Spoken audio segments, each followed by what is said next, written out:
शरण तुम्हारी आयो।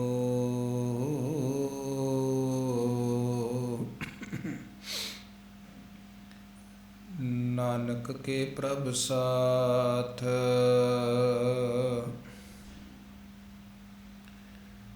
शरण तुम्हारी आयो।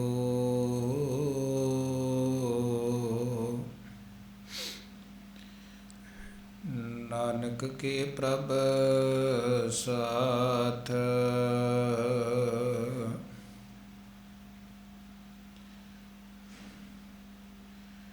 हूँ आया दूरों चल के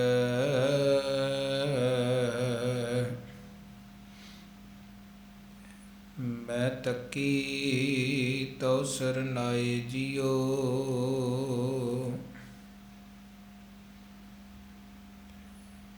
मैं आशा रखी चित में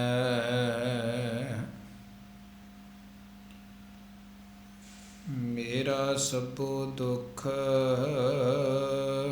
गवाए दियो।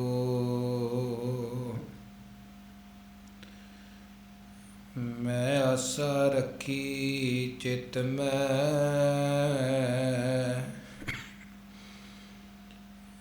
मेरा सबो दुख गवाए जियो। इत मार्ग चलै पाईड़ै गुर कहै सुकार कमाई जियो। त्यागै मन की मतड़ी विसारै दूजा पाओ जियो।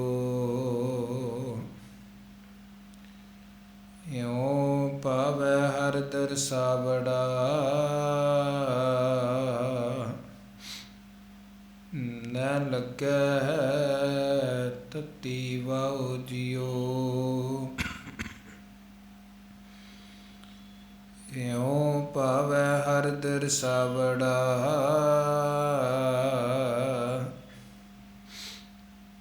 नह लगै तती वाओ जियो।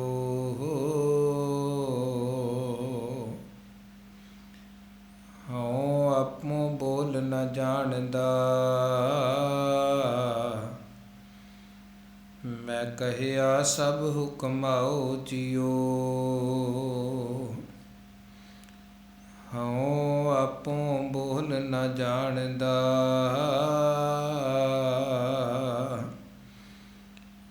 मैं कहिया सब हुक्माओ जियो। तेरे कवन कवन गुण कह गावा तू साहिब गुणी निधाना।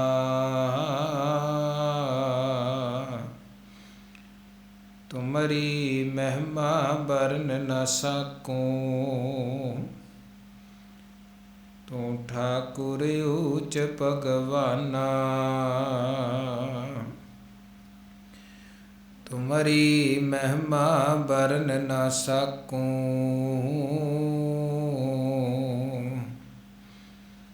तू ठाकुर ऊच भगवाना।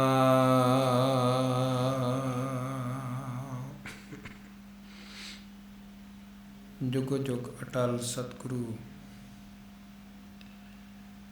गुरगद्दी ते सुभाईमान दसां पातशाहियां दी जोत गरीब नवाज सतगुरु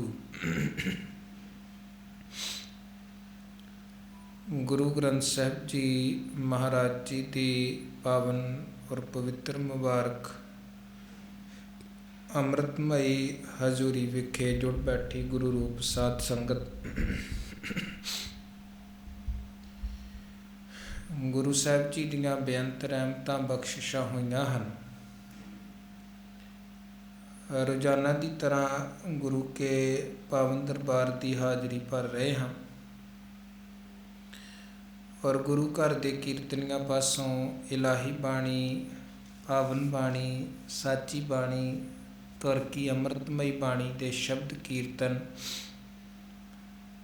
ਪਿਆਰ ਔਰ ਸਤਿਕਾਰ ਸਹਿਤ ਆਪ ਜੀ ਨੇ ਸ਼ਰਵਣ ਕੀਤੇ। ਇਹਨਾਂ ਘੜੀਆਂ ਨੂੰ ਸਫਲਾ ਬਣਾਇਆ, ਸਕਾਰਥ ਬਣਾਇਆ ਹੈ। ਗੁਰਬਾਣੀ ਕੀਰਤਨ ਤੋਂ ਉਪਰੰਤ ਗੁਰਬਾਣੀ ਵਿਚਾਰ ਦੀ ਸਾਂਝ ਪਾਈਏ। ਸ਼੍ਰੋਮਣੀ ਭਗਤ ਕਬੀਰ ਸਾਹਿਬ ਜੀ ਦੀ ਪਾਵਨ ਔਰ ਪਵਿੱਤਰ ਅੰਮ੍ਰਿਤਮਈ ਰਸਨਾ ਤੋਂ ਉਚਾਰਨ ਕੀਤੇ ਹੋਏ ਪਾਵਨ ਅੰਮ੍ਰਿਤਮਈ ਸ਼ਲੋਕ ਵਿਚਾਰ ਸਹਿਤ ਰੋਜ਼ਾਨਾ ਆਪ ਜੀ ਸ਼ਰਵਣ ਕਰਦੇ ਹੋ।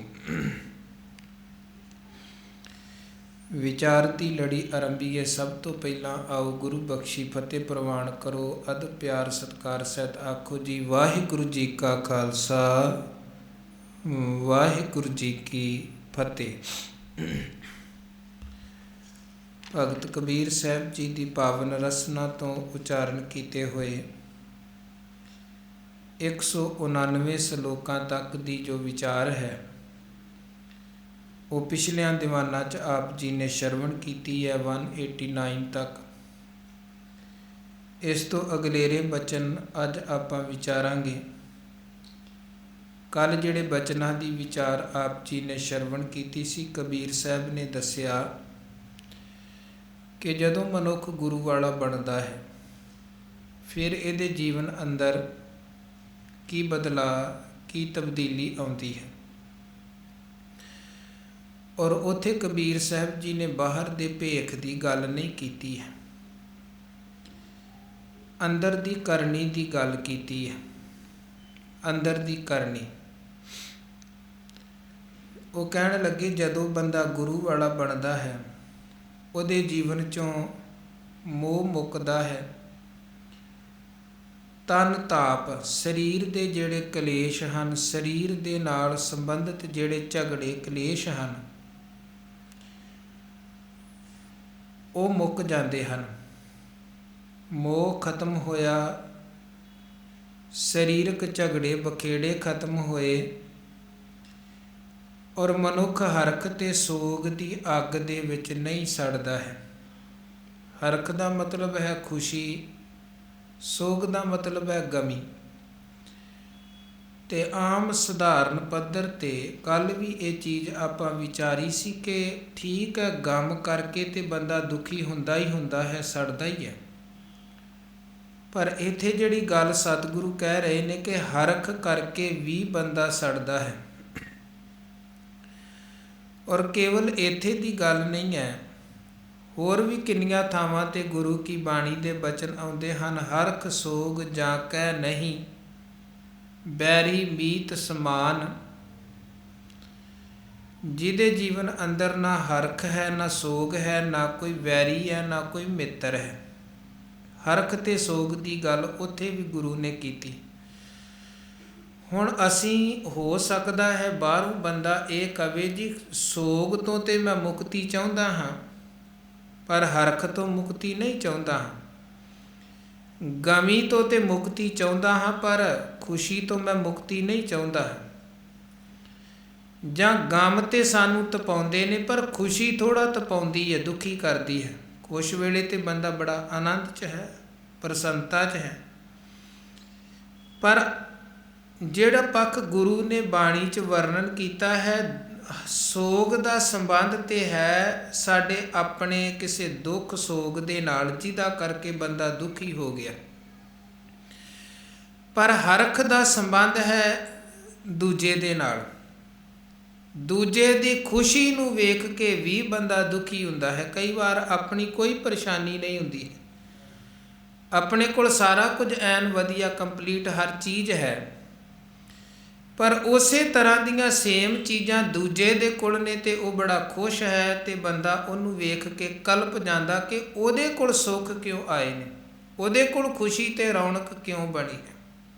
ਇਹ ਚੀਜ਼ ਵੀ ਮਨੁੱਖ ਨੂੰ ਬਹੁਤ ਜ਼ਿਆਦਾ ਪ੍ਰਭਾਵਿਤ ਕਰਦੀ ਹੈ। ਦੂਜੇ ਦੇ ਸੁੱਖ ਨੂੰ ਵੇਖ ਕੇ ਦੁਖੀ ਹੋਣਾ, ਦੂਜੇ ਦੀ ਖੁਸ਼ੀ ਨੂੰ ਵੇਖ ਕੇ ਆਪ ਦੁਖੀ ਹੋਣਾ। ਹਾਲਾਂਕਿ ਭਾਈ ਗੁਰਦਾਸ ਸਾਹਿਬ ਨੇ ਇੱਕ ਜਗ੍ਹਾ 'ਤੇ ਸਮਝਾਇਆ ਵੀ ਹੈ ਕਿ ਦੂਜੇ ਦੇ ਦੁੱਖ ਨੂੰ ਵੇਖ ਕੇ ਦੁਖੀ ਨਹੀਂ ਹੋਣਾ ਚਾਹੀਦਾ, ਜਿੰਨਾ ਅਸੀਂ ਆਪਣੇ ਬੱਚੇ ਨੂੰ ਵੇਖ ਕੇ ਖੁਸ਼ ਪ੍ਰਸੰਨ ਹੁੰਦੇ ਹਾਂ ਦੂਜੇ ਦੇ ਬੱਚੇ ਨੂੰ ਵੇਖ ਕੇ ਵੀ ਉਸੇ ਤਰ੍ਹਾਂ ਖੁਸ਼ ਪ੍ਰਸੰਨ ਹੋਵੋ। ਜਿਵੇਂ ਅਸੀਂ ਆਪਣੇ ਕਾਰੋਬਾਰ ਦੀ ਤਰੱਕੀ ਨੂੰ ਵੇਖ ਕੇ ਖੁਸ਼ ਹੁੰਦੇ ਹਾਂ, ਤੇ ਭਾਈ ਸਾਹਿਬ ਕਹਿੰਦੇ ਦੂਜੇ ਦੇ ਕਾਰੋਬਾਰ ਨੂੰ, ਉਹਦੀ ਤਰੱਕੀ ਨੂੰ ਵੇਖ ਕੇ ਵੀ ਤੂੰ ਖੁਸ਼ ਹੋ, ਕਿਉਂਕਿ ਜਿੱਦਾਂ ਤੇਰਾ ਕਾਰੋਬਾਰ ਤੈਨੂੰ ਪਿਆਰਾ ਲੱਗਦਾ ਹੈ, ਦੂਜੇ ਨੂੰ ਆਪਣਾ ਕਾਰੋਬਾਰ ਪਿਆਰਾ ਲੱਗਦਾ ਹੈ। ਜਿਵੇਂ ਤੇਰਾ ਬੱਚਾ ਤੈਨੂੰ ਪਿਆਰਾ ਲੱਗਦਾ ਹੈ, ਉਸੇ ਤਰ੍ਹਾਂ ਦੂਜੇ ਦਾ ਬੱਚਾ ਦੂਜੇ ਨੂੰ ਪਿਆਰਾ ਲੱਗਦਾ। ਉਹਦੀ ਵੀ ਦੂਜੇ ਦੀ ਜ਼ਿੰਦਗੀ ਦੇ ਵਿੱਚ ਓਨੀ ਹੀ ਕੀਮਤ ਹੈ ਜਿੰਨੀ ਤੇਰੀ ਵਾਲੀ ਚੀਜ਼ਾਂ ਦੀ ਤੇਰੀ ਜ਼ਿੰਦਗੀ ਦੇ ਵਿੱਚ ਕੀਮਤ ਹੈ। ਪਰ ਨਹੀਂ, ਇੱਕ ਸੁਭਾਅ ਹੈ ਮਨੁੱਖ ਦਾ, ਜਿਹੜੀਆਂ ਚੀਜ਼ਾਂ ਤੇ ਮੇਰੇ ਨਾਲ ਸੰਬੰਧਿਤ ਨੇ ਬਹੁਤ ਚੰਗੀਆਂ ਹਨ, ਹੋਣੀਆਂ ਚਾਹੀਦੀਆਂ ਨੇ, ਹੋਰ ਵੱਧ ਕੇ ਹੋਣੀਆਂ ਚਾਹੀਦੀਆਂ ਨੇ, ਪਰ ਉਹੀ ਚੀਜ਼ਾਂ ਜੇ ਦੂਜੇ ਦੀ ਜ਼ਿੰਦਗੀ ਦੇ ਵਿੱਚ ਨੇ ਤੇ ਫਿਰ ਇਹਦੇ ਕੋਲੋਂ ਬਰਦਾਸ਼ਤ ਕਰਨਾ ਔਖਾ ਹੈ। ਜਿਵੇਂ ਗੁਰੂ ਸਾਹਿਬ ਦੇ ਬਚਨ ਵੀ ਹਨ ਕਿ ਮਾਇਆ ਮੋਹ ਮਨ ਅਗਲੜਾ ਪ੍ਰਾਣੀ, ਜਰਾ ਮਰਨ ਭਉ ਵਿਸਰ ਗਿਆ, ਕੁਟੰਬ ਦੇਖ ਬਿਗਸੈ ਕਮਲਾ, ਜਿਉ ਪਰ ਘਰ ਜੋ ਹੈ ਕਪਟ ਨਰਾ। ਦੂਜੇ ਦੇ ਘਰ ਵੱਲ ਇਹ ਫਿਰ ਵੀ ਕਪਟੀ ਨਜ਼ਰ ਦੇ ਨਾਲ, ਮਾੜੀ ਨਜ਼ਰ ਦੇ ਨਾਲ ਵੇਂਦਾ, ਭਾਵੇਂ ਆਪਣੇ ਘਰ ਸਾਰਾ ਕੁਝ ਹੋਏ। ਹੁਣ ਜਦੋਂ ਬੰਦਾ ਗੁਰੂ ਵਾਲਾ ਬਣ ਗਿਆ ਤੇ ਉਹਦੇ ਜੀਵਨ ਅੰਦਰ ਇਹ ਤਬਦੀਲੀ ਆਉਂਦੀ ਹੈ ਕਿ ਉਹਦਾ ਦੂਜੇ ਪ੍ਰਤੀ ਜਿਹੜਾ ਮਾੜਾ ਨਜ਼ਰੀਆ ਹੈ ਉਹ ਮੁੱਕ ਜਾਂਦਾ ਹੈ। ਦੂਜੇ ਪ੍ਰਤੀ ਮਾੜਾ ਨਜ਼ਰੀਆ, ਸਰਬੱਤ ਦਾ ਭਲਾ ਤੇ ਭਲੇ ਦੀ ਜਿਹੜੀ ਅਰਦਾਸ ਹੈ ਉਹ ਉਸੇ ਹੀ ਨਜ਼ਰੀਏ 'ਚੋਂ ਨਿਕਲਦੀ ਹੈ।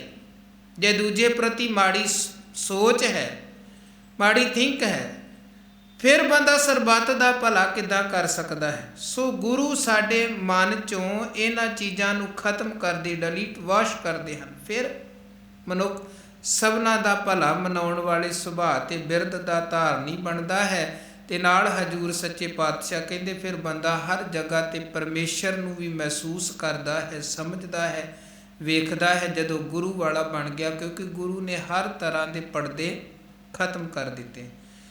ਅਗਲੇ ਸ਼ਲੋਕ 'ਚ 190 ਨੰਬਰ ਸ਼ਲੋਕ ਹੈ। ਇਹ ਅਸਲ 'ਚ 2 ਸ਼ਲੋਕ ਇਕੱਠੇ ਹਨ। ਇਹਨਾਂ ਦੇ ਰਾਹੀਂ ਕਬੀਰ ਸਾਹਿਬ ਜੀ ਜੋ ਸਮਝਾ ਰਹੇ ਨੇ, ਆਓ ਵਿਚਾਰੀਏ। ਕਹਿੰਦੇ ਕਬੀਰ ਰਾਮ ਕਹਿਣ ਮੈਂ ਭੇਦ ਹੈ, ਤਾਂ ਮੈਂ ਏਕ ਵਿਚਾਰ। ਕਬੀਰ ਸਾਹਿਬ ਕਹਿੰਦੇ ਰਾਮ ਕਹਿਣ ਦੇ ਵਿੱਚ ਵੀ ਫਰਕ ਹੈ, ਤੇ ਉਹ ਫਰਕ ਨੂੰ ਅਸੀਂ ਸਮਝਣਾ ਵੀ ਹੈ। ਫਰਕ ਕੀ ਹੈ? ਔਰ ਗੁਰਬਾਣੀ ਦੇ ਅੰਦਰ ਰਾਮ ਸ਼ਬਦ ਬਹੁਤ ਵਾਰ ਆਇਆ ਹੈ, ਬਹੁਤ ਵਾਰ। ਹਾਲਾਂਕਿ ਅਸੀਂ ਅੱਖਰਾਂ ਸ਼ਬਦਾਂ ਦੀ ਗਿਣਤੀ 'ਚ ਨਹੀਂ ਪੈਣਾ ਕਿ ਕਿਹੜਾ ਅੱਖਰ, ਕਿਹੜਾ ਸ਼ਬਦ ਕਿੰਨੀ ਵਾਰ ਆਇਆ ਹੈ। ਕਈ ਲੋਕ ਇਸ ਗਿਣਤੀ ਮਿਣਤੀ 'ਚ ਵੀ ਪੈ ਜਾਂਦੇ ਨੇ। ਕਈਆਂ ਨੇ ਉਹ ਵੀ ਗਿਣਤੀਆਂ ਕਰਕੇ ਜੋੜ ਕੱਢੇ ਹੋਏ ਨੇ ਜੀ। ਗੁਰੂ ਗ੍ਰੰਥ ਸਾਹਿਬ 'ਚ ਰਾਮ ਸ਼ਬਦ ਇੰਨੀ ਵਾਰੀ ਆਇਆ, ਕ੍ਰਿਸ਼ਨ ਇੰਨੀ ਵਾਰੀ ਆਇਆ, ਅੱਲਾ ਇੰਨੀ ਵਾਰੀ ਆਇਆ, ਹਰ ਇੰਨੀ ਵਾਰੀ ਆਇਆ। ਉਹ ਗਿਣਤੀਆਂ ਮਿਣਤੀਆਂ ਇੱਕ ਵੱਖਰੀ ਗੱਲ ਹੈ। ਅਸੀਂ ਗੁਰੂ ਮਹਾਰਾਜ ਜੀ ਦੀ ਪਾਵਨ ਪਵਿੱਤਰ ਬਾਣੀ 'ਚੋਂ ਉਪਦੇਸ਼ ਤੇ ਸੰਦੇਸ਼ ਲੈਣਾ ਹੈ, ਤੇ ਜੋ ਵੱਖ-ਵੱਖ ਪੱਖ ਗੁਰੂ ਸਾਹਿਬ ਜੀ ਨੇ ਬਾਣੀ ਦੇ ਰਾਹੀਂ ਸਾਡੇ ਸਾਹਮਣੇ ਡਿਸਕਵਰ ਕੀਤੇ ਨੇ, ਉਹਨਾਂ ਚੀਜ਼ਾਂ ਨੂੰ ਸਮਝਣਾ ਹੈ। ਹੁਣ ਕਬੀਰ ਸਾਹਿਬ ਕਹਿੰਦੇ ਰਾਮ ਕਹਿਣ ਦੇ ਵਿੱਚ ਵੀ ਬੜਾ ਫਰਕ ਹੈ, ਤੇ ਉਹ ਫਰਕ ਨੂੰ ਸਮਝਣਾ ਹੈ। ਤੇ ਉਹ ਫਰਕ ਨੂੰ ਸਮਝਣ ਦੇ ਲਈ ਇੱਕ ਖਾਸ ਗੱਲ ਧਿਆਨ 'ਚ ਰੱਖਣੀ ਪਏਗੀ ਕਿ ਸੋਈ ਰਾਮ ਸਭੈ ਕਹੈ ਸੋਈ ਕੌਤਕ ਹਾਰ। ਜੇ ਬਾਹਰੋਂ ਅੱਖਰਾਂ ਦੀ ਗੱਲ ਕਰੀਏ ਤੇ ਰਾਮ ਸ਼ਬਦ 2 ਅੱਖਰ ਹਨ, ਇੱਕ ਮਾਤਰਾ ਹੈ, ਰਾਰੇ ਨੂੰ ਕਰਨਾ ਤੇ ਮੰਮਾ। ਹੁਣ ਕਿਸੇ ਦਾ ਆਪਣਾ ਨਾਮ ਵੀ ਰਾਮ ਹੋ ਸਕਦਾ ਹੈ, ਔਰ ਕਿੰਨੇ ਨਾਮ ਆਪਾਂ ਵਿੰਦੇ ਹਾਂ ਰਾਮ ਹਨ। ਔਰ ਦਸ਼ਰਥ ਦੇ ਪੁੱਤਰ ਤੇ ਅਯੁੱਧਿਆ ਦੇ ਰਾਜੇ ਸ਼੍ਰੀ ਰਾਮਚੰਦਰ, ਉਹਨਾਂ ਦਾ ਨਾਮ ਵੀ ਰਾਮ ਹੈ। ਔਰ ਰਾਮ ਸ਼ਬਦ ਬਾਣੀ ਅੰਦਰ ਅਕਾਲ ਪੁਰਖ ਪਰਮਾਤਮਾ ਦੇ ਲਈ ਵੀ ਆਇਆ ਹੈ। ਇੱਕ ਵਾਰ ਨਹੀਂ, ਬੇਅੰਤ ਵਾਰੀ ਆਇਆ ਹੈ। ਗੁਰਬਾਣੀ 'ਚੋਂ ਵੀ ਇਹ ਪੱਖ ਸਮਝਣਾ ਹੈ। ਰਾਮ ਸ਼ਬਦ ਆਪਾਂ ਇਹ ਗੁਰੂ ਰਾਮਦਾਸ ਸਾਹਿਬ ਜੀ ਦੇ ਨਾਮ ਦੇ ਨਾਲ ਵੀ ਰਾਮ ਸ਼ਬਦ ਆਉਂਦਾ ਹੈ। ਪਰ ਵੇਖੋ ਹਰ ਜਗ੍ਹਾ ਤੇ ਥਿੰਕ, ਹਰ ਜਗ੍ਹਾ ਤੇ ਸੋਚ ਵੱਖਰੀ ਵੱਖਰੀ ਹੁੰਦੀ ਹੈ। ਜੇ ਕਿਸੇ ਵਿਅਕਤੀ ਦਾ ਨਾਂ ਰਾਮ ਹੈ, ਜਦੋਂ ਬੰਦਾ ਉਸ ਵਿਅਕਤੀ ਨੂੰ ਬੁਲਾ ਰਿਹਾ ਹੈ ਤੇ ਐਨ ਧਿਆਨ ਉਸੇ ਤੇ ਹੈ ਕਿ ਇਹ ਰਾਮ ਹੈ। ਜੇ ਬੰਦਾ ਗੁਰੂ ਰਾਮਦਾਸ ਸਾਹਿਬ ਜੀ ਨੂੰ ਚੇਤੇ ਕਰ ਰਿਹਾ ਹੈ, ਉਦੋਂ ਮਨ ਦੀ ਸੋਚ ਇੱਕ ਵੱਖਰੀ ਹੈ ਕਿ ਮੈਂ ਗੁਰੂ ਰਾਮਦਾਸ ਜੀ ਨੂੰ ਚੇਤੇ ਕਰ ਰਿਹਾ ਹਾਂ। ਜੇ ਬੰਦਾ ਸ਼੍ਰੀ ਰਾਮਚੰਦਰ ਜੀ ਦਾ ਨਾਮ ਲੈਂਦਾ ਹੈ, ਜਿਵੇਂ ਹੁਣ ਕੱਲ ਪਰਸੋਂ ਦੁਸਹਿਰਾ ਲੰਘਿਆ ਤੇ ਉਹ ਕਿੰਨੇ ਦਿਨ ਉਹਨਾਂ ਦੀ ਰਾਮ ਲੀਲਾ ਵੀ ਚੱਲਦੀ ਰਹੀ, ਤੇ ਉਹ ਜਦੋਂ ਉਹ ਰਾਮ ਸ਼ਬਦ ਵਰਤਦੇ ਉਦੋਂ ਕੁਦਰਤੀ ਮਨ ਅੰਦਰ ਉਹ ਇੱਕ ਜੋ ਕਰੈਕਟਰ ਹੈ ਉਹ ਸਾਹਮਣੇ ਆਉਂਦਾ ਹੈ ਕਿ ਇਹ ਗੱਲ ਸ਼੍ਰੀ ਰਾਮਚੰਦਰ ਜੀ ਦੇ ਪ੍ਰਤੀ ਹੈ। ਤੇ ਜਦੋਂ ਉਹ ਰਾਮ ਸ਼ਬਦ ਪਰਮਾਤਮਾ ਦੇ ਪ੍ਰਤੀ ਆਉਂਦਾ ਹੈ ਉਦੋਂ ਇੱਕ ਨਜ਼ਰੀਆ ਵੱਖਰਾ। ਗੁਰਬਾਣੀ 'ਚ ਕਿੰਨੀ ਵਾਰ ਸਤਿਗੁਰੂ ਨੇ ਇਹ ਸ਼ਬਦ ਵਰਤਿਆ ਹੈ, ਮੇਰੇ ਰਾਮ ਰਾਏ ਤੂੰ ਸੰਤਾਂ ਕਾ ਸੰਤ ਤੇਰੇ, ਰਾਮ ਜਪੋ ਜੀ ਐਸੇ ਐਸੇ ਧਰੂ ਪ੍ਰਹਿਲਾਦ ਜਪਿਓ ਹਰ ਜੈਸੇ। ਹੁਣ ਕਬੀਰ ਸਾਹਿਬ ਜਿਹੜੀ ਗੱਲ ਕਹਿ ਰਹੇ ਨੇ ਉਹ ਇਹੀ ਹੈ, ਕਹਿੰਦੇ ਰਾਮ ਕਹਿਣ ਦੇ ਵਿੱਚ ਵੀ ਫਰਕ ਹੈ। ਜ਼ਰੂਰੀ ਨਹੀਂ ਹੈ ਕਿ ਹਰ ਵਾਰ ਰਾਮ ਰਾਮ ਕਹਿੰਦਿਆਂ ਹੋਇਆਂ ਬੰਦਾ ਤੇ ਰਾਮ ਪਰਮਾਤਮਾ ਦਾ ਹੀ ਸਿਮਰਨ ਕਰ ਰਿਹਾ ਹੈ, ਜ਼ਰੂਰੀ ਨਹੀਂ ਹੈ ਇਹ। ਹਰ ਵਾਰੀ ਬੰਦਾ ਰਾਮ ਜੇ ਮੁਖ ਤੋਂ ਨਿਕਲਦਾ ਹੈ ਤੇ ਉਹ ਪਰਮਾਤਮਾ ਅਕਾਲ ਪੁਰਖ ਦੇ ਲਈ ਹੋਵੇ। ਕਹਿੰਦੇ ਸੋਈ ਰਾਮ ਸਭੈ ਕਹੈ, ਇੱਕ ਤੇ ਉਹ ਰਾਮ ਹੈ ਜਿਹਦਾ ਨਾਮ ਸਭ ਦੇ ਲਈ ਲੈਣਾ ਜ਼ਰੂਰੀ ਹੈ, ਪ੍ਰਮਾਣਿਕ ਹੈ। ਭਾਵੇਂ ਕੋਈ ਹਿੰਦੂ, ਮੁਸਲਮਾਨ, ਸਿੱਖ, ਈਸਾਈ, ਅਕਾਲ ਪੁਰਖ ਵਾਹਿਗੁਰੂ ਦਾ ਨਾਮ ਰਾਮ ਉਹ ਸਭ ਦੇ ਲਈ ਸਾਂਝਾ ਹੈ। ਪਰ ਸੋਈ ਕੌਤਕ ਹਾਰ, ਪਰ ਇੱਕ ਰਾਮ ਉਹ ਵੀ ਹੈ ਜਿਹਦੀਆਂ ਰਾਸ ਲੀਲਾ ਬਣਾ ਕੇ ਤੇ ਉਹ ਜਿਵੇਂ ਰਾਮ ਲੀਲਾ ਦੇ ਵਿੱਚ ਚੱਲਦਾ ਹੈ ਉਹ ਰਾਮਚੰਦਰ, ਸ਼੍ਰੀ ਰਾਮਚੰਦਰ। ਹੁਣ ਉਹ ਸ਼੍ਰੀ ਰਾਮਚੰਦਰ ਤੇ ਅਕਾਲ ਪੁਰਖ ਰਾਮ ਪਰਮਾਤਮਾ ਉਹ ਫਰਕ ਹੈ। ਉਹ ਜਿੱਥੇ ਅਕਾਲ ਪੁਰਖ ਦੇ ਲਈ ਰਾਮ ਸ਼ਬਦ ਆਉਂਦਾ ਹੈ ਉੱਥੇ ਰਾਮ ਸ਼ਬਦ ਦਾ ਮਤਲਬ ਹੈ ਰਮਿਆ ਹੋਇਆ, ਜਿਹੜਾ ਸਾਰਿਆਂ ਦੇ ਵਿੱਚ ਵਸ ਰਿਹਾ, ਹਰ ਇੱਕ ਦੇ ਅੰਦਰ ਜੋਤ ਰੂਪ ਦੇ ਵਿੱਚ ਜਿਹੜਾ ਵਿਆਪਕ ਹੈ। ਤੇ ਜਿੱਥੇ ਆਪਾਂ ਬਚਨ ਪੜ੍ਹਦੇ ਹਾਂ, ਰੋਵੈ ਰਾਮ ਨਿਕਾਲਾ ਭਇਆ, ਸੀਤਾ ਲਛਮਨ ਵਿਛੜ ਗਿਆ, ਹਾਲਾਂਕਿ ਪੰਕਤੀਆਂ ਪੜ੍ਹ ਕੇ ਹੀ ਪਤਾ ਲੱਗ ਜਾਂਦਾ ਕਿ ਕਿਹੜੇ ਰਾਮ ਬਾਰੇ ਗੱਲ ਕੀਤੀ ਗਈ। ਰਾਮ ਗਇਓ ਰਾਵਣ ਗਇਓ, ਜਾਂ ਕੋ ਬਹੁ ਪਰਵਾਰ, ਕਉ ਨਾਨਕ ਥਿਰ ਕਛ ਨਹੀਂ ਸੁਪਨੇ ਜਿਉ ਸੰਸਾਰ। ਪੰਕਤੀਆਂ ਪੜ੍ਹ ਕੇ ਹੀ ਗੱਲ ਸਮਝ ਲੱਗ ਗਈ ਕਿ ਇੱਥੇ ਰਾਮ ਦਾ ਮਤਲਬ ਪਰਮਾਤਮਾ ਨਹੀਂ ਹੈ, ਰਾਮ ਰਾਵਣ ਦੇ ਨਾਲ ਰਲ ਕੇ ਆਇਆ, ਇਹਦਾ ਮਤਲਬ ਸ਼੍ਰੀ ਰਾਮਚੰਦਰ ਹੈ। ਗੱਲ ਹੈ ਕਿ ਜਦੋਂ ਅਸੀਂ ਉਹ ਰਾਮ ਸ਼ਬਦ ਮੁੱਖ ਤੋਂ ਬੋਲਦੇ ਪਏ ਹਾਂ, ਸਾਡਾ ਧਿਆਨ, ਸਾਡੀ ਸੁਰਤ ਕਿਹੜੇ ਪਾਸੇ ਜੁੜੀ ਹੈ, ਉਹ ਜਿੱਧਰ ਸੁਰਤ ਜਿਸ ਤਰ੍ਹਾਂ ਜੁੜੀ ਹੈ ਫਿਰ ਉਸੇ ਤਰ੍ਹਾਂ ਦਾ ਉਹਦੇ 'ਚੋਂ ਲਾਭ ਪ੍ਰਾਪਤ ਹੋਣਾ ਹੈ। ਜੇ ਤੇ ਅਸੀਂ ਉਹ ਸਰਬ ਵਿਆਪਕ ਪਰਮਾਤਮਾ ਨੂੰ ਯਾਦ ਕਰਦੇ ਪਏ ਹਾਂ ਤੇ ਫਿਰ ਮਾਲਕ ਦੀਆਂ ਰਹਿਮਤਾਂ ਖੁਸ਼ੀਆਂ ਪ੍ਰਾਪਤ ਹੋਣਗੀਆਂ। ਜੇ ਅਸੀਂ ਵੈਸੇ ਹੀ ਕਿਸੇ ਦਾ ਨਾਮ ਰਾਮ ਹੈ ਉਹਨੂੰ ਸੱਦਦੇ ਪਏ ਆ ਫਿਰ ਉਹ ਅੱਗੋਂ ਆਵਾਜ਼ ਦੇਵੇਗਾ। ਉਹ ਮਹਾਰਾਜ ਕਹਿੰਦੇ ਉਸੇ ਤਰ੍ਹਾਂ ਹੈ। ਕਬੀਰ ਰਾਮੈ ਰਾਮ ਕਹੋ ਕਹਿਬੇ ਮਾਹੇ ਬਵੇਕ। ਕਬੀਰ ਸਾਹਿਬ ਕਹਿੰਦੇ ਰਾਮ ਰਾਮ ਜਪੋ, ਸਾਨੂੰ ਇਤਰਾਜ਼ ਕੋਈ ਨਹੀਂ ਹੈ, ਪਰ ਰਾਮ ਰਾਮ ਕਹਿਣ ਦੇ ਵਿੱਚ ਵੀ ਵਿਵੇਕਤਾ ਦਾ ਹੋਣਾ, ਸਮਝ ਦਾ ਹੋਣਾ ਜ਼ਰੂਰੀ ਹੈ ਕਿ ਮੈਂ ਕਿਹੜੇ ਰਾਮ ਨੂੰ ਧਿਆਉਂਦਾ ਪਿਆ ਹਾਂ, ਕਿਹੜੇ ਰਾਮ ਨੂੰ ਧਿਆਉਣਾ। ਗੁਰਮਤਿ ਨੇ ਕਿਹੜੇ ਰਾਮ ਨੂੰ ਧਿਆਉਣ ਦਾ ਉਪਦੇਸ਼ ਦਿੱਤਾ ਹੈ, ਕਿਉਂਕਿ ਗੁਰਮਤਿ ਅੰਦਰ ਭਾਵੇਂ ਗੁਰੂ ਸਾਹਿਬ ਜੀ ਦੀ ਬਾਣੀ ਵੀ ਆਪਾਂ ਪੜ੍ਹਦੇ ਹਾਂ, ਸਾਡੇ ਲਈ ਅਕਾਲ ਪੁਰਖ ਵਾਹਿਗੁਰੂ ਦੀ ਪੂਜਾ ਹੀ ਸਭ ਤੋਂ ਉੱਤਮ ਹੈ। ਪੂਜੋ ਰਾਮ ਏਕ ਹੀ ਦੇਵਾ, ਸਾਚਾ ਨਾਵਣ ਗੁਰ ਕੀ ਸੇਵਾ। ਕੇਵਲ ਇੱਕ ਅਕਾਲ ਪੁਰਖ ਨੂੰ ਧਿਆਉਣ ਦਾ ਗੁਰੂ ਸਾਹਿਬ ਜੀ ਨੇ ਉਪਦੇਸ਼ ਦਿੱਤਾ। ਈਵਨ ਕਿਧਰੇ ਵੀ ਗੁਰੂ ਕੀ ਬਾਣੀ ਨੂੰ ਪੜ੍ਹਦਿਆਂ ਇਹ ਨਹੀਂ ਕਿਹਾ ਗਿਆ ਕਿ ਗੁਰੂ ਨਾਨਕ ਜਪੋ। ਹਾਲਾਂਕਿ ਅਸੀਂ ਸਤਿਕਾਰ ਦੇ ਨਾਲ ਉਹਨਾਂ ਨੂੰ ਵਾਰ-ਵਾਰ ਚੇਤੇ ਕਰਦੇ ਹਾਂ, ਗੁਰੂ ਸਾਹਿਬਾਨਾਂ ਨੂੰ, ਕਿਉਂਕਿ ਉਹਨਾਂ ਨੇ ਸਾਨੂੰ ਇੱਕ ਉਹ ਰਸਤਾ ਵਿਖਾਇਆ ਹੈ ਜਿਹੜੇ ਰਸਤੇ 'ਤੇ ਚੱਲ ਕੇ ਅਸੀਂ ਰੱਬ ਤੱਕ ਪਹੁੰਚ ਸਕਦੇ ਹਾਂ। ਤੇ ਸਾਡੇ ਲਈ ਗੁਰੂ ਸਾਹਿਬਾਨ ਪੂਜਣ ਯੋਗ, ਸਤਿਕਾਰ ਯੋਗ ਹਨ। ਘੋਲ ਘੁਮਾਈ ਤਿਸ ਮਿੱਤਰ ਵਿਚੋਲੇ, ਜੈ ਮਿਲ ਕੰਤ ਪਛਾਨਾ। ਪਰ ਗੁਰੂ ਸਾਹਿਬਾਨ ਸਾਨੂੰ ਆਪਣੇ 'ਚ ਅਟਕਾਉਂਦੇ ਨਹੀਂ ਹਨ, ਸਾਨੂੰ ਅੱਗੇ ਲੈ ਕੇ ਚੱਲਦੇ ਨੇ ਰੱਬ ਦੇ ਘਰ ਤੱਕ, ਪਰਮੇਸ਼ਰ ਦੇ ਘਰ ਤੱਕ, ਪਰਮਾਤਮਾ ਤੱਕ। ਗੁਰੂ ਅਕਸਰ ਆਪਾਂ ਗੱਲ ਵੀ ਕਰਦੇ ਹਾਂ, ਬਾਣੀ 'ਚੋਂ ਵੀ ਪ੍ਰਮਾਣ ਮਿਲਦੇ ਨੇ। ਗੁਰੂ ਇੱਕ ਬੇੜੇ ਦੀ ਤਰ੍ਹਾਂ ਹੈ ਤੇ ਬੰਦਾ ਬੇੜੇ 'ਚ ਅਸਵਾਰ ਹੋ ਗਿਆ, ਫਿਰ ਬੇੜੇ 'ਚ ਰੁਕਦਾ ਨਹੀਂ ਹੈ। ਬੇੜੇ ਰਾਹੀਂ ਤੇ ਉਹ ਅਗਲੇ ਕਿਨਾਰੇ 'ਤੇ ਪਹੁੰਚਦਾ ਹੈ, ਬੇੜਾ ਉਹਦੀ ਮੰਜ਼ਿਲ ਨਹੀਂ ਹੈ। ਹਾਂ, ਬੇੜੇ ਦੇ ਰਾਹੀਂ ਸਫ਼ਰ ਕਰਨਾ ਪੈਂਦਾ ਹੈ, ਕਿਉਂਕਿ ਪੁਰਾਣੇ ਸਮਿਆਂ ਦੇ ਵਿੱਚ ਇਸੇ ਤਰ੍ਹਾਂ ਸੀ। ਹੁਣ ਪੁਲ ਬਣ ਚੁੱਕੇ ਨੇ, ਗੁਰੂ ਦੀ ਤੁਲਨਾ ਪੁਲ ਦੇ ਨਾਲ ਵੀ ਕੀਤੀ ਗਈ ਹੈ, ਜੋ ਇੱਧਰੋਂ ਉੱਧਰ ਦੂਜੇ ਪਾਸੇ ਜੋੜਨ ਵਾਲਾ ਹੈ। ਗੁਰੂ ਦੀ ਗੱਲ ਕਰਦਿਆਂ ਹਜ਼ੂਰ ਸੱਚੇ ਪਾਤਸ਼ਾਹ ਜੀ ਨੇ ਗੁਰੂ ਦੀ ਤੁਲਨਾ ਪੌੜੀ ਦੇ ਨਾਲ ਵੀ ਕੀਤੀ ਹੈ। ਜਿਵੇਂ ਪੌੜੀ ਦਾ ਇੱਕ ਸਿਰਾ ਜ਼ਮੀਨ ਤੇ ਹੈ, ਦੂਜਾ ਸਿਰਾ ਮਕਾਨ ਦੀ ਛੱਤ ਤੇ। ਜੇ ਛੱਤ ਤੇ ਪਹੁੰਚਣਾ ਹੈ, ਸਫ਼ਰ ਤਾਂ ਆਖਰ ਜ਼ਮੀਨ ਤੋਂ ਹੀ ਸਾਨੂੰ ਕਰਨਾ ਪੈਂਦਾ, ਪੌੜੀ ਤੇ ਜ਼ਮੀਨ ਤੋਂ ਹੀ ਚੜ੍ਹਨੀ ਪੈਂਦੀ ਹੈ। ਜੇ ਨਿਰੰਕਾਰ ਤੱਕ ਪਹੁੰਚਣਾ ਹੈ, ਗੱਲ ਸੰਸਾਰ ਤੋਂ ਹੀ ਆਰੰਭ ਹੁੰਦੀ ਹੈ। ਜੇ ਬੰਦਾ ਸੰਸਾਰ ਤੋਂ ਬਾਗੀ ਹੋ ਜਾਵੇ ਤੇ ਨਿਰੰਕਾਰ ਤੱਕ ਵੀ ਨਹੀਂ ਪਹੁੰਚ ਸਕਦਾ। ਔਰ ਜੋਗੀ ਲੋਕ ਕੌਣ ਸਨ? ਜਿਹੜੇ ਸੰਸਾਰ ਤੋਂ, ਪਰਿਵਾਰ ਤੋਂ, ਆਪਣੀਆਂ ਜ਼ਿੰਮੇਵਾਰੀਆਂ ਤੋਂ ਬਾਗੀ ਹੋ ਚੁੱਕੇ ਸਨ। ਤੇ ਗੁਰੂ ਬਾਬਾ ਜੀ ਨੂੰ ਕਹਿਣਾ ਵੀ ਪਿਆ, ਸੰਸਾਰ ਵੀ ਛੱਡ ਦਿੱਤਾ, ਨਿਰੰਕਾਰ ਤੱਕ ਵੀ ਨਾ ਪਹੁੰਚੇ। ਜੋਗ ਨ ਪਾਇਆ ਜੁਗਤ ਗਵਾਈ, ਕਿਤ ਕਾਰਨ ਸਿਰ ਛਾਈ ਪਾਈ। ਨਹੀਂ ਪਿਆ ਅਕਾਲ ਪੁਰਖ ਦਾ ਮਿਲਾਪ ਹਾਸਲ ਨਹੀਂ ਹੋਇਆ, ਤੇ ਸਰੀਰ ਤੇ ਸਵਾਹ ਵੀ ਮਲ ਲਈ, ਪਿੰਡੇ ਤੇ ਸਵਾਹ ਵੀ ਮਲ ਲਈ, ਮੰਜ਼ਿਲ ਫੇਰ ਕੋਈ ਨਾ ਮਿਲੀ।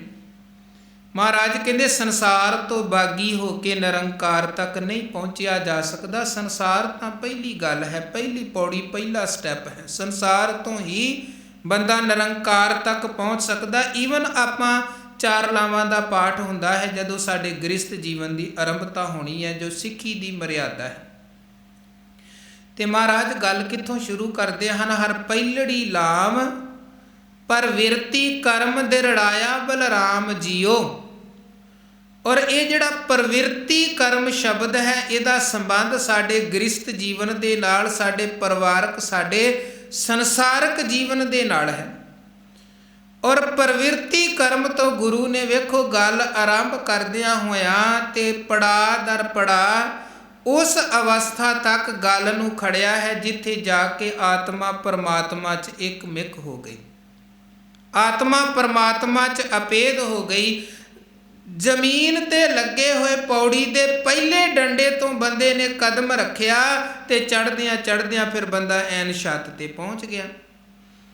ਬੇੜੀ 'ਚ ਜਿਸ ਵਕਤ ਕਦਮ ਰੱਖਿਆ ਸੀ ਤੇ ਬੰਦਾ ਦਰਿਆ ਦੇ, ਨਦੀ ਦੇ, ਸਮੁੰਦਰ ਦੇ ਉਰਲੇ ਕਿਨਾਰੇ ਤੇ ਸੀ, ਤੇ ਜਦੋਂ ਉਹਨੇ ਸਾਰਾ ਸਫ਼ਰ ਪੂਰਾ ਕੀਤਾ ਤੇ ਐਨ ਪਰਲੇ ਕਿਨਾਰੇ ਤੇ ਮੰਜ਼ਿਲ ਤੇ ਪਹੁੰਚ ਗਿਆ। ਗੁਰੂ ਇਸੇ ਤਰ੍ਹਾਂ ਹੈ, ਪੌੜੀ ਦੀ ਤਰ੍ਹਾਂ, ਬੇੜੇ ਦੀ ਤਰ੍ਹਾਂ, ਜਹਾਜ਼ ਦੀ ਤਰ੍ਹਾਂ। ਬਲਕਿ ਮਹਾਰਾਜ ਬਾਣੀ 'ਚ ਇੱਥੋਂ ਤੱਕ ਕਹਿੰਦੇ ਹਨ ਕਿ ਗੁਰ ਕੁੰਜੀ ਪਾਹੂ ਨਿਵਲ, ਮਨ ਕੋਠਾ ਤਨ ਛੱਤ, ਨਾਨਕ ਗੁਰਬਿਨ ਮਨ ਕਾ ਪਾਜ ਨਾ ਉਗੜੈ, ਅਵਰ ਨਾ ਕੁੰਜੀ ਹੱਥ। ਸਾਡੇ ਮਨ ਨੂੰ ਵਿਕਾਰਾਂ ਦੇ ਬੜੇ ਤਾਲੇ ਲੱਗੇ ਨੇ ਤੇ ਐਨ ਜੰਗਾਲ ਦੇ ਨਾਲ ਭਰੇ ਹੋਏ ਇਹ ਤਾਲੇ ਹਨ। ਕਿੱਦਾਂ ਖੁੱਲ੍ਹ ਸਕਦੇ ਨੇ? ਗੁਰੂ ਹੀ ਇਹਨਾਂ ਨੂੰ ਖੋਲ੍ਹ ਸਕਦਾ ਹੈ। ਅਵਰ ਨਾ ਕੁੰਜੀ ਹੱਥ। ਸਾਡੇ ਮਨ ਤੇ ਜੰਗਾਲੇ ਹੋਏ ਵਿਕਾਰਾਂ ਦੇ ਤਾਲਿਆਂ ਨੂੰ ਖੋਲ੍ਹਣ ਦੀ ਕੁੰਜੀ ਗੁਰੂ ਤੋਂ ਬਿਨਾਂ ਕਿਸੇ ਦੂਜੇ ਦੇ ਕੋਲ ਨਹੀਂ। ਸੋ ਕਹਿਣ ਦਾ ਭਾਵ ਕਿ ਇੱਦਾਂ ਗੁਰੂ ਦਾ ਜਿਹੜਾ ਸਤਿਕਾਰ ਹੈ, ਸਨਮਾਨ ਹੈ, ਉਹ ਆਪਣੀ ਜਗ੍ਹਾ ਤੇ ਹੈ, ਪਰ ਗੁਰੂ ਸਾਨੂੰ ਲੈ ਕੇ ਜਾਂਦੇ ਨੇ ਪਰਮੇਸ਼ਰ ਤੱਕ, ਪਰਮਾਤਮਾ ਤੱਕ। ਤੇ ਸਾਨੂੰ ਪਰਮਾਤਮਾ ਨੂੰ ਧਿਆਉਣ ਦਾ ਹੀ ਉਪਦੇਸ਼ ਗੁਰੂ ਬਾਣੀ ਰਾਹੀਂ, ਆਪਣੇ ਬਚਨਾਂ ਰਾਹੀਂ, ਆਪਣੇ ਜੀਵਨ ਦੇ ਰਾਹੀਂ ਵਾਰ-ਵਾਰ ਦਿੰਦੇ ਨੇ। ਕਬੀਰ ਸਾਹਿਬ ਕਹਿੰਦੇ ਉਸੇ ਨੂੰ ਧਿਆਉਣਾ ਹੈ ਜਿਹੜਾ ਰਮਿਆ ਹੋਇਆ ਹੈ, ਪਰ ਬੜੀ ਵਿਵੇਕਤਾ ਮਨ 'ਚ ਰੱਖ ਕੇ, ਇਸ ਚੀਜ਼ ਦਾ ਧਿਆਨ ਰੱਖ ਕੇ ਕਿ ਮੈਂ ਕਿਹਦਾ ਨਾਮ ਲੈਂਦਾ ਪਿਆ। ਕਬੀਰ ਰਾਮੈ ਰਾਮ ਕਹੋ, ਕਹਿਬੇ ਮਾਹੇ ਵਿਵੇਕ, ਏਕ ਅਨੇਕੈ ਮਿਲ ਗਿਆ, ਏਕ ਸਮਾਨਾ ਏਕ। ਕਹਿੰਦੇ ਇੱਕ ਰਾਮ ਤੇ ਉਹ ਹੈ ਜਿਹੜਾ ਅਨੇਕਤਾ ਦੇ ਵਿੱਚ ਮਿਲਿਆ ਹੋਇਆ ਵਿਆਪਕ ਹੈ, ਹਰ ਇੱਕ ਦੇ ਵਿੱਚ ਵਿਆਪਕ ਹੈ। ਪਰ ਇੱਕ ਰਾਮ ਉਹ ਹੈ ਜਿਹੜਾ ਕੇਵਲ ਇੱਕੋ ਸਰੀਰ ਦੇ ਅੰਦਰ ਹੀ ਹੈ। ਦਸ਼ਰਥ ਦਾ ਪੁੱਤਰ ਸ਼੍ਰੀ ਰਾਮ ਚੰਦਰ, ਉਹਨਾਂ ਦਾ ਨਿਵਾਸ ਕੇਵਲ ਉਸੇ ਇੱਕੋ ਸਰੀਰ ਕਾਇਆ ਦੇ ਅੰਦਰ ਹੈ। ਪਰ ਜਿਹੜਾ ਅਕਾਲ ਪੁਰਖ ਪਰਮਾਤਮਾ ਰੂਪੀ ਰਾਮ ਹੈ, ਉਹ ਤੇ ਸਭ ਜਗ੍ਹਾ ਤੇ ਵਿਆਪਕ, ਹਰ ਜਰਰੇ ਅੰਦਰ, ਹਰ ਘਟ ਅੰਦਰ। ਈਵਨ ਕੋਈ ਐਸੀ ਜਗ੍ਹਾ ਹੀ ਨਹੀਂ ਹੈ ਜਿੱਥੇ ਉਹ ਅਕਾਲ ਪੁਰਖ ਪਰਮਾਤਮਾ ਦਾ ਵਾਸਾ ਨਾ ਹੋਵੇ। ਪਰ ਸਮਝ ਪੈਂਦੀ ਹੈ ਉਦੋਂ ਜਦੋਂ ਗੁਰੂ ਕਿਰਪਾ ਕਰਕੇ ਸਾਡੇ ਭਰਮ ਦੇ ਪਰਦਿਆਂ ਨੂੰ ਚੁੱਕ ਦਿੰਦੇ ਨੇ। ਫਿਰ ਮਨੁੱਖ ਦਾ ਉਹ ਜੋ ਨਜ਼ਰੀਆ ਹੈ ਉਹ ਵਿਸ਼ਾਲ ਹੁੰਦਾ ਹੈ। ਗੁਰ ਸਾਖੀ ਜੋਤ ਪ੍ਰਗਟ ਹੋਏ, ਜੋ ਤਿਸ ਭਾਵੈ ਸੋ ਆਰਤੀ ਹੋਵੇ। ਗੁਰੂ ਦੀ ਸਿੱਖਿਆ ਸਦਕਾ ਉਹ ਜੋਤ ਪ੍ਰਗਟ ਹੁੰਦੀ ਹੈ, ਜੋਤ ਦੀ ਸਮਝ ਪੈਂਦੀ ਹੈ। ਅਗਲੇ ਸ਼ਲੋਕ 'ਚ ਕਬੀਰ ਸਾਹਿਬ ਫਰਮਾਨ ਕਰਦੇ, ਕਬੀਰ ਜਾਂ ਕਰ ਸਾਧ ਨਾ ਸੇਵੀਐ, ਹਰ ਕੀ ਸੇਵਾ ਨਾਹੀਂ। ਜਿਨ੍ਹਾਂ ਘਰਾਂ 'ਚ ਸਾਧ ਨਾ ਸੇਵੀਐ, ਭਲੇ ਪੁਰਖਾਂ ਦੀ ਸੇਵਾ ਨਹੀਂ ਹੈ, ਗੁਰੂ ਦੀ ਸੇਵਾ ਨਹੀਂ ਹੈ, ਔਰ ਆਏ ਗਿਆਂ ਦੀ ਸੇਵਾ ਨਹੀਂ ਹੈ, ਨੇਕ ਮਨੁੱਖਾਂ ਦੀ ਸੇਵਾ ਨਹੀਂ, ਤੇ ਹਰ ਕੀ ਸੇਵਾ ਨਾਹੀਂ, ਪਰਮਾਤਮਾ ਦੀ ਸੇਵਾ ਨਹੀਂ ਹੈ। ਪਰਮਾਤਮਾ ਦੀ ਸੇਵਾ ਹੈ ਪਰਮਾਤਮਾ ਦਾ ਸਿਮਰਨ, ਹਰ ਕੀ ਟਹਿਲ ਕਮਾਵਣੀ, ਜਪੀਐ ਪ੍ਰਭ ਕਾ ਨਾਉ। ਇਹ ਦੋ ਚੀਜ਼ਾਂ ਆਪਾਂ ਕਹਿ ਸਕਦੇ, ਸਮਝ ਸਕਦੇ ਹਾਂ। ਇੱਕ ਹੋ ਗਈ ਸੇਵਾ ਤੇ ਇੱਕ ਹੋ ਗਿਆ ਸਿਮਰਨ। ਹਾਲਾਂਕਿ ਇੱਥੇ ਕਬੀਰ ਜੀ ਕਰਤੇ ਦੇ ਸਿਮਰਨ ਨੂੰ ਵੀ ਕਰਤੇ ਦੀ ਸੇਵਾ ਹੀ ਕਹਿ ਰਹੇ ਨੇ, ਪਰ ਉਸ ਚੀਜ਼ ਦੀ ਵਿਆਖਿਆ ਸਾਨੂੰ ਬਾਣੀ 'ਚੋਂ ਪਤਾ ਲੱਗਦੀ ਹੈ ਕਿ ਪਰਮਾਤਮਾ ਦੀ ਸੇਵਾ ਕੀ ਹੈ, ਪਰਮਾਤਮਾ ਦਾ ਸਿਮਰਨ। ਔਰ ਜਿਨ ਸੇਵਿਆ ਤਿਨ ਪਾਇਆ ਮਾਨ, ਨਾਨਕ ਗਾਵੀਐ ਗੁਣੀ ਨਿਧਾਨ। ਹੁਣ ਜਿਸ ਘਰ 'ਚ ਜਾਂ ਜਿਸ ਮਨੁੱਖ ਦੇ ਜੀਵਨ ਅੰਦਰ, ਜਿਸ ਪਰਿਵਾਰ ਅੰਦਰ ਸੇਵਾ ਤੇ ਸਿਮਰਨ ਨਹੀਂ ਹੈ, ਉਸ ਘਰ ਦੀ ਹਾਲਤ ਕੀ ਹੈ? ਉਸ ਘਰ ਦੀ ਤੁਲਨਾ ਕਬੀਰ ਸਾਹਿਬ ਕਿਹਦੇ ਨਾਲ ਕਰਦੇ ਹਨ? ਮੜੀਆਂ ਦੇ ਨਾਲ, ਕਬਰਾਂ ਦੇ ਨਾਲ, ਸ਼ਮਸ਼ਾਨ ਭੂਮੀ ਦੇ ਨਾਲ। ਤੇ ਜਿਹੜੇ ਉੱਥੇ ਲੋਕ ਰਹਿੰਦੇ ਨੇ ਉਹਨਾਂ ਦੀ ਤੁਲਨਾ ਕਿਹਦੇ ਨਾਲ ਕਰਦੇ ਨੇ? ਭੂਤਾਂ ਪ੍ਰੇਤਾਂ ਦੇ ਨਾਲ, ਵਿਗੜੀ ਹੋਈ ਬਿਰਤੀ ਵਾਲੇ ਸ਼ੈਤਾਨਾਂ ਦੇ ਨਾਲ, ਜਿਹੜੇ ਨਾ ਜਿਨ੍ਹਾਂ ਦੇ ਜੀਵਨ 'ਚ ਪਰਮਾਤਮਾ ਦਾ ਸਿਮਰਨ ਹੈ, ਨਾ ਜਿਨ੍ਹਾਂ ਦੇ ਜੀਵਨ ਅੰਦਰ ਮਨੁੱਖਤਾ ਦੀ ਸੇਵਾ ਹੈ। ਕਬੀਰ ਜਾਂ ਘਰ ਸਾਧ ਨਾ ਸੇਵੀਐ, ਹਰ ਕੀ ਸੇਵਾ ਨਾਹੀਂ, ਤੇ ਘਰ ਮਰਹਟ ਸਾਰਖੇ, ਭੂਤ ਵਸੈ ਤਿਨ ਮਾਹੇ।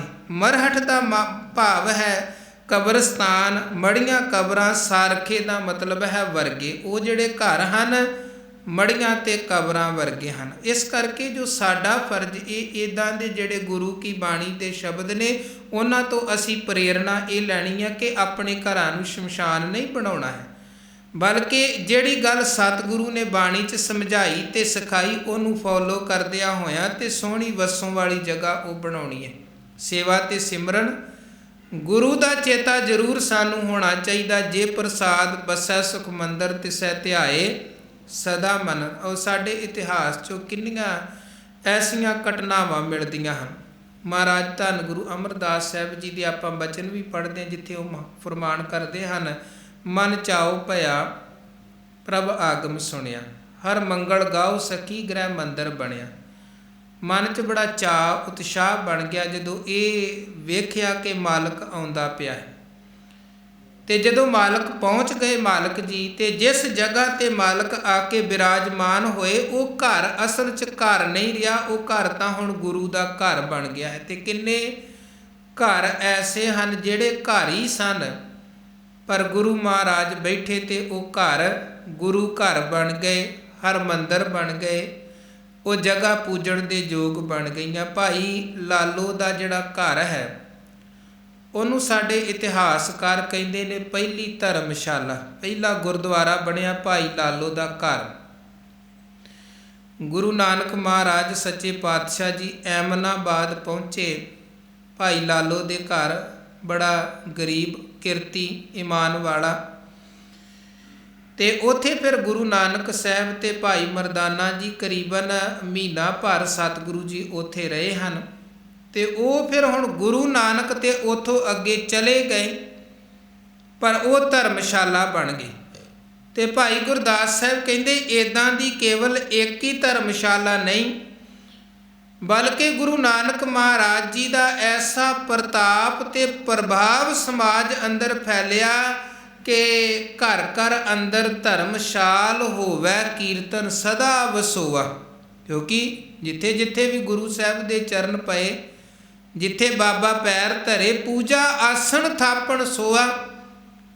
ਜਿੱਥੇ ਵੀ ਸਤਿਗੁਰੂ ਜੀ ਦੇ ਚਰਨ ਪਏ, ਉਹੀ ਜਗ੍ਹਾ ਸਿੱਖਾਂ ਦੇ ਲਈ ਪੂਜਣ ਦੇ ਯੋਗ ਬਣ ਗਈ। ਤੇ ਉਸੇ ਜਗ੍ਹਾ ਤੇ ਬਹਿ ਕੇ ਫਿਰ ਸਿੱਖ ਗੁਰੂ ਨਾਨਕ ਜੀ ਦੇ ਉਪਦੇਸ਼ਾਂ ਨੂੰ ਕਮਾਉਂਦੇ ਧਿਆਉਂਦੇ ਹਨ। ਤੇ ਉਹਦਾ ਜਿਹੜਾ ਬਦਲਾਅ ਆਇਆ ਉਹ ਇਹ ਸੀ ਕਿ ਹਰ ਘਰ ਧਰਮਸ਼ਾਲਾ ਬਣ ਗਿਆ। ਹਰ ਸਿੱਖ ਦਾ ਘਰ ਧਰਮਸ਼ਾਲਾ ਬਣ ਗਿਆ ਤੇ ਸਿੱਖ ਉੱਥੇ ਬਹਿੰਦੇ ਨੇ ਤੇ ਰੱਬੀ ਇਬਾਦਤ ਕਰਦੇ ਹਨ। ਇਤਿਹਾਸ 'ਚ ਭਾਈ ਸਾਈਂ ਦਾਸ ਦੇ ਘਰ ਦਾ ਜ਼ਿਕਰ ਆਉਂਦਾ ਹੈ ਕਿ ਇਹਨਾਂ ਨੇ ਜਦੋਂ ਘਰ ਬਣਾਇਆ ਤੇ ਘਰ 'ਚ ਪ੍ਰਵੇਸ਼ ਨਹੀਂ ਕੀਤਾ ਕਿ ਜਿੰਨੀ ਦੇਰ ਗੁਰੂ ਹਰਗੋਬਿੰਦ ਸਾਹਿਬ ਇਸ ਘਰ 'ਚ ਚਰਨ ਨਹੀਂ ਪਾਉਂਦੇ ਅਸੀਂ ਘਰ 'ਚ ਉਨੀ ਦੇਰ ਰਿਹਾਇਸ਼ ਕੋਈ ਨਹੀਂ ਕਰਨੀ ਹੈ। ਅਰਦਾਸਾਂ ਬੇਨਤੀਆਂ ਕੀਤੀਆਂ, ਮਹਾਰਾਜ ਸੱਚੇ ਪਾਤਸ਼ਾਹ ਜੀ ਇਹਨਾਂ ਦੇ ਘਰ ਗਏ, ਉੱਥੇ ਸਤਿਗੁਰਾਂ ਨੇ ਚਰਨ ਪਾਏ, ਧੰਨ ਗੁਰੂ ਹਰਗੋਬਿੰਦ ਸਾਹਿਬ ਨੇ। ਉਦੋਂ ਬਾਅਦ ਫਿਰ ਇਸ ਪਰਿਵਾਰ ਨੇ ਆਪਣੀ ਰਿਹਾਇਸ਼ ਇਸ ਘਰ ਅੰਦਰ ਕੀਤੀ ਹੈ।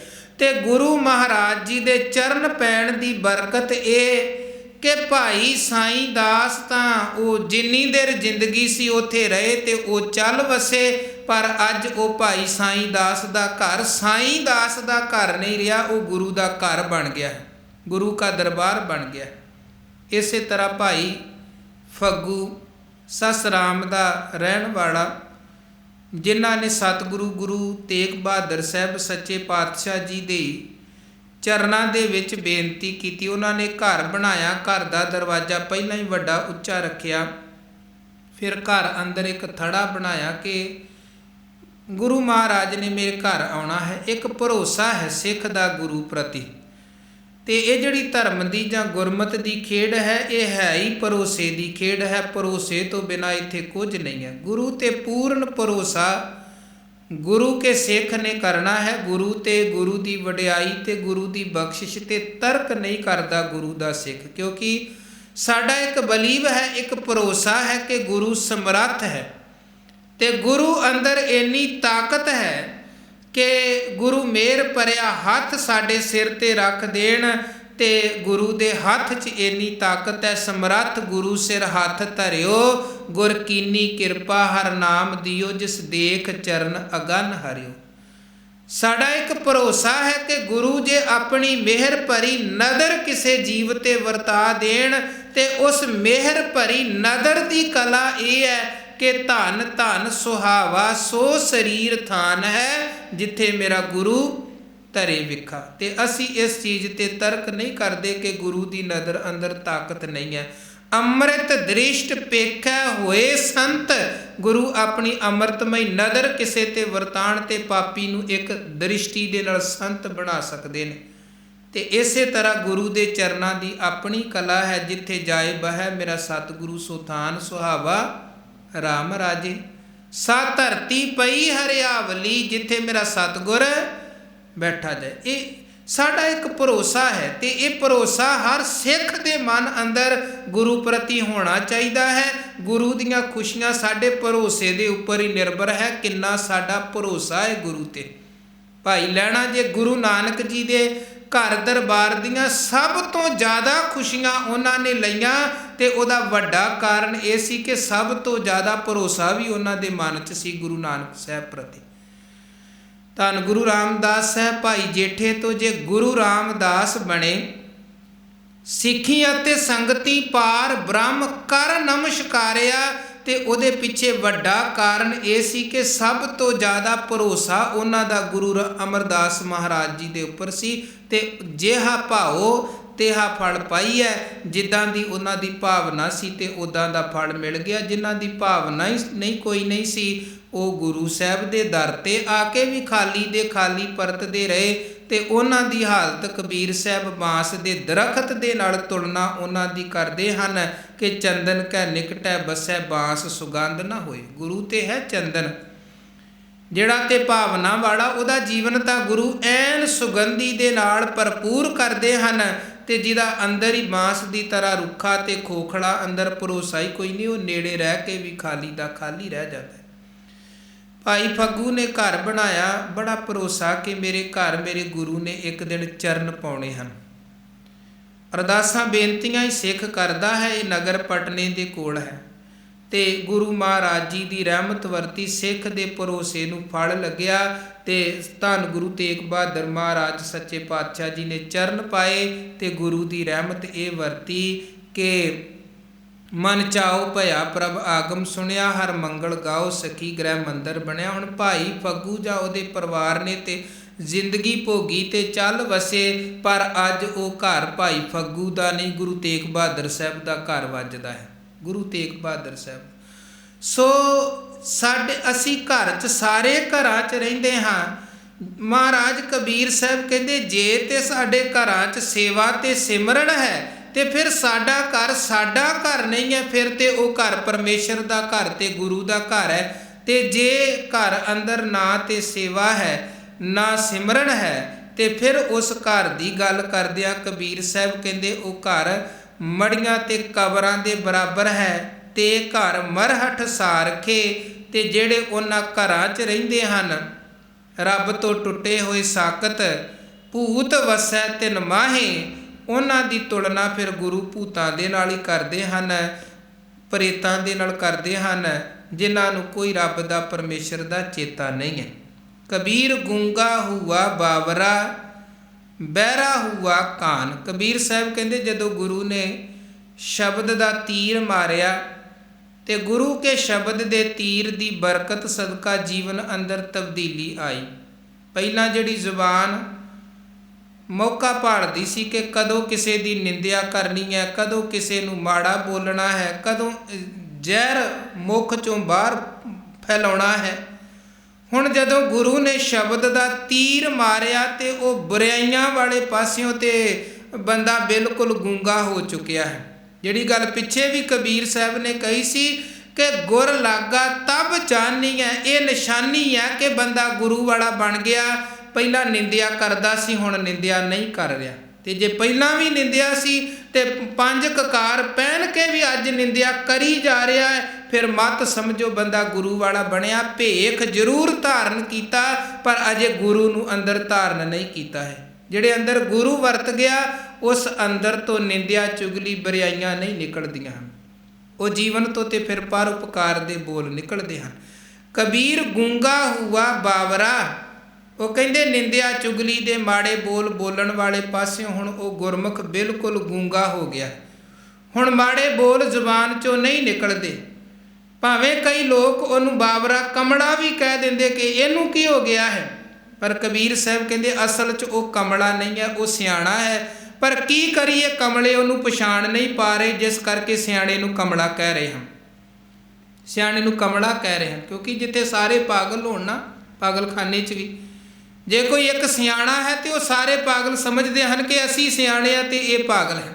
ਇਸੇ ਤਰ੍ਹਾਂ ਕਬੀਰ ਸਾਹਿਬ ਕਹਿੰਦੇ ਬਾਹਰੀ ਸਮਾਜ ਅੰਦਰ ਲੋਕ ਜਿੱਥੇ ਨਿੰਦਿਆ ਚੁਗਲੀ ਈਰਖਾ ਦਵੈਸ਼ ਵਾਲਾ ਸੁਭਾਅ ਹੈ ਨਾ, ਜੇ ਉੱਥੇ ਕੋਈ ਬੰਦਾ ਨੇਕ ਬਿਰਤੀ ਵਾਲਾ ਹੈ, ਲੋਕ ਉਹਨੂੰ ਭਲਾ ਨਹੀਂ ਕਹਿੰਦੇ ਬਲਕਿ ਉਹਨੂੰ ਕਮਲਾ ਕਹਿੰਦੇ ਹਨ। ਕਮਲਾ। ਬਹਿਰਾ ਹੁਆ ਕਾਨ, ਕੰਨਾਂ ਤੋਂ ਕਹਿੰਦੇ ਹੁਣ ਬਹਿਰਾ ਹੋ ਚੁੱਕਿਆ ਹਾਂ ਮੈਂ। ਉਹ ਬਹਿਰਾ ਹੋ ਜਾਂਦਾ ਹੈ ਕੰਨਾਂ ਤੋਂ, ਜਿਹਦੇ ਹਿਰਦੇ ਤੇ ਗੁਰੂ ਦੇ ਸ਼ਬਦ ਦਾ ਤੀਰ ਵੱਜਦਾ। ਭਾਵ ਜਿਹੜੇ ਕੰਨ ਪਹਿਲਾਂ ਹਰ ਵਕਤ ਨਿੰਦਿਆ ਸੁਣਨ ਦਾ ਬੜਾ ਆਨੰਦ ਮਾਣਦੇ ਸਨ, ਨਿੰਦਿਆ ਸੁਣਨ ਦਾ ਜਿਨ੍ਹਾਂ ਨੂੰ ਬੜਾ ਚਸਕਾ ਹੁੰਦਾ ਸੀ, ਹੁਣ ਉਹ ਕੰਨ ਨਿੰਦਿਆ ਸੁਣਨ ਵਾਲੇ ਪਾਸੇ ਤੋਂ ਥੰਮ ਚੁੱਕੇ, ਰੁਕ ਚੁੱਕੇ ਹਨ। ਪਾਵੋਂ ਤੇ ਪਿੰਗਲ ਭਇਆ, ਪੈਰਾਂ ਵਾਲੇ ਪਾਸੇ ਤੋਂ ਕਹਿੰਦੇ ਹੁਣ ਪਿੰਗਲਾ ਹੋ ਗਿਆ। ਭਾਵ ਜਿਹੜੇ ਪੈਰ ਪਹਿਲਾਂ ਹਰ ਵਕਤ ਮਾੜੀ ਸੰਗਤ ਵਾਲੇ ਪਾਸੇ, ਮਾੜੀਆਂ ਜਗ੍ਹਾ ਵਾਲੇ ਪਾਸੇ ਜਾਂਦੇ ਸਨ, ਹੁਣ ਪੈਰ ਉਧਰ ਨਹੀਂ ਜਾਂਦੇ ਹਨ। ਉਧਰ ਜਾਣ ਤੋਂ ਪੈਰ ਬਿਲਕੁਲ ਪਿੰਗਲੇ ਹੋ ਚੁੱਕੇ ਹਨ। ਔਰ ਇਹ ਸਾਰੀ ਤਬਦੀਲੀ ਆਈ ਕਦੋਂ ਹੈ? ਮਾਰਿਆ ਸਤਿਗੁਰ ਬਾਣ, ਜਦੋਂ ਗੁਰੂ ਨੇ ਸ਼ਬਦ ਦਾ ਤੀਰ ਮਾਰਿਆ। ਤੇ ਇੱਥੇ ਹੀ ਬਸ ਨਹੀਂ, ਗੁਰੂ ਦੇ ਸ਼ਬਦ ਦੇ ਤੀਰ ਦੀ ਬਰਕਤ ਸਦਕਾ ਕਹਿੰਦੇ ਹੋਰ ਵੀ ਤਬਦੀਲੀ ਆਈ ਹੈ। ਕਬੀਰ ਸਤਿਗੁਰ ਸੂਰਮੇ, ਬਾਹਿਆ ਬਾਣ ਜੋ ਏਕ, ਗੁਰੂ ਸੂਰਮੇ ਨੇ। ਉਹ ਜਦੋਂ ਕਹਿੰਦੇ ਸ਼ਬਦ ਦਾ ਇੱਕ ਤੀਰ ਹਿਰਦੇ ਤੇ ਮਾਰਿਆ, ਲਾਗਤ ਹੀ ਭੋਏ ਗਿਰ ਪਰਿਆ, ਪਰਾ ਕਰੀਜੇ ਛੇਕ। ਜਿਹੜਾ ਕਹਿੰਦੇ ਅੰਦਰ ਹੰਕਾਰ ਸੀ ਨਾ, ਜਿਸ ਹੰਕਾਰ ਕਰਕੇ ਬੰਦਾ ਝੁਕਦਾ ਹੀ ਨਹੀਂ ਸੀ, ਹੰਕਾਰ ਝੁਕਣ ਨਹੀਂ ਦਿੰਦਾ ਹੈ। ਹੰਕਾਰ ਕਰਕੇ ਮਨੁੱਖ ਆਕੜਿਆ ਰਹਿੰਦਾ ਹੈ ਕਿ ਬਸ ਮੈਂ ਹੀ ਮੈਂ ਹਾਂ। ਹੰਕਾਰੀ ਬਿਰਤੀ ਝੁਕਣ ਨਹੀਂ ਦਿੰਦੀ ਹੈ ਕਿ ਜੇ ਝੁਕ ਗਿਆ ਤੇ ਐਸਾ ਨਾ ਹੋਵੇ ਕਿ ਦੂਜੇ ਸਮਝਣ ਤੇ ਹੈ ਹੀ ਕੁਝ ਨਹੀਂ ਹੈ। ਇਸ ਕਰਕੇ ਬੰਦਾ ਭਾਵੇਂ ਪੱਲੇ ਕੁਝ ਵੀ ਨਾ ਹੋਵੇ ਫਿਰ ਵੀ ਹੰਕਾਰ ਕਰਕੇ ਆਕੜਿਆ ਰਹਿੰਦਾ ਹੈ। ਪਰ ਕਬੀਰ ਸਾਹਿਬ ਕਹਿੰਦੇ ਜਦੋਂ ਗੁਰੂ ਦੇ ਸ਼ਬਦ ਦਾ ਤੀਰ ਅੰਦਰ ਵੱਜਿਆ ਤੇ ਇਹ ਜਿਹੜਾ ਹੰਕਾਰ ਦਾ ਆਕੜਿਆਪਨ ਸੀ ਨਾ, ਉਹ ਹੁਣ ਅੰਦਰ ਤੋਂ ਖਤਮ ਹੋ ਗਿਆ ਹੈ। ਲਾਗਤ ਹੀ ਭੋਏ ਗਿਰ ਪਰਿਆ।